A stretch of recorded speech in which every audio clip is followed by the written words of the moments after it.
நல்லா காஞ்ச மொச்சை இது.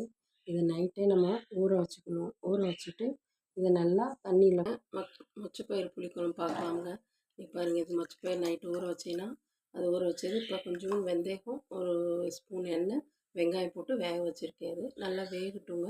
இதுக்கு தேவையானது நம்ம ரெடி பண்ணிக்கலாம். பாருங்கள், நல்லா வெந்துருச்சுது. பாருங்கள் இப்போ விழிஞ்சு வருது. காய் போட்டுக்கலாம். பாருங்கள், கத்திரிக்காய், உருளைக்கிழங்கு, பாருங்கள் கொஞ்சம் பூண்டு போட்டிருக்கேன் நான். இதில் 4-5 பல்லு சேர்ந்து இது காயெல்லாம் வேகட்டு கொஞ்ச நேரம். இதில் தேவையானது மிளகாப்பொடி போட்டுக்கலாம். மிளகாத்தூள், சாம்பார் தூள் போட்டுக்கலாம். நைட்டே இது நல்லா ஊற வச்சுட்டேன். நல்லா ஊற வச்ச பிறகு இப்போ கொஞ்சோண்டு வெந்தயம், கொஞ்சோண்டு வெங்காயம், கொஞ்சம் எண்ணெய் ஊற்றி நல்லா வேக வச்சுட்டு அது நல்லா வெந்துடுச்சு. அதுக்கு பிறகு இப்போ காய், உருளைக்கிழங்கு, கத்திரிக்காயும் போட்டிருக்கேன். இனி தேவையான அளவு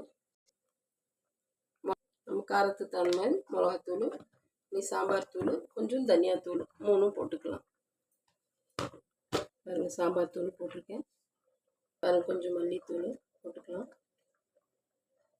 ஒரு சிட்டிக்கு மஞ்சத்தூள் போட்டுக்கலாம். நிறைய மஞ்சத்தூள் போட வேணாம். முடிஞ்சால் மஞ்சத்தூள் போடலாம், இல்லாட்டி மஞ்சத்தூள் போடணுன்னு அவசியம் இல்லை. இதுக்கு புளிக்குழம்பு தானா, அதனால் மஞ்சத்தூள் போட தேவையில்லை. இது பாருங்கள், நல்லா கொஞ்சம் வெந்துட்டு இருக்கட்டும். அப்போ நம்ம தேங்காய், தக்காளி அரைச்சி வச்சுக்கலாம்.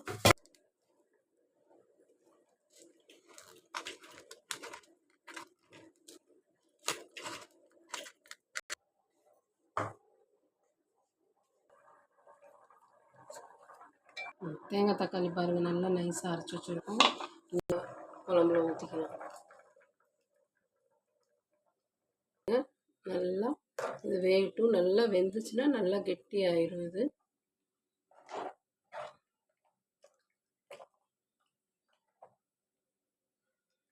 கொஞ்சம் கெட்டியாக இருந்துச்சுன்னா நம்ம கொஞ்சம் தண்ணி ஊற்றிக்கலாம். அதுக்கு வாடை போகிற வரைக்கும் பச்சை வாடை போகிற வரைக்கும் நல்லா வேகட்டும். இது கொஞ்சம் நேரம் மூடி வச்சிடலாம். இதை வெந்துருச்சு.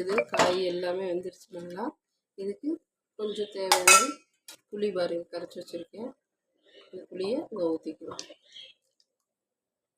தேவையான உப்பு போட்டுக்கலாம். இது கொஞ்சம் புளி இதெல்லாம் உப்பெல்லாம் போட்டிருக்கோம்னா கொதிக்கட்டும். பாருங்கள், தேவையானது இதுக்கு இவ்வளோதான் எண்ணெய். ஒரு 2 ஸ்பூன் எண்ணெய் ஊற்றி தாளிச்சிக்கலாம். நம்ம இதுக்கு தேவையானது என்னென்ன போடுறோம் பார்க்கலாம். பாருங்கள், எண்ணெய் சூடாகிடுச்சு. இதுக்கு ஜீரகம் போட்டுக்கலாம். ஜீரகம் போட்டு கொஞ்சம் பெருங்காயத்தூள் போட்டுக்கலாம். கருவேப்பிலை தலை மட்டும்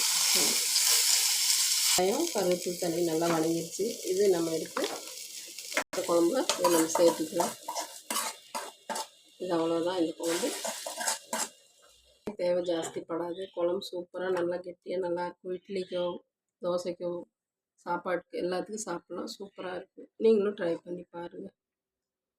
குழம்பு பாருங்கள், அவ்வளோதாங்க, ரெடி ஆயிடுச்சு.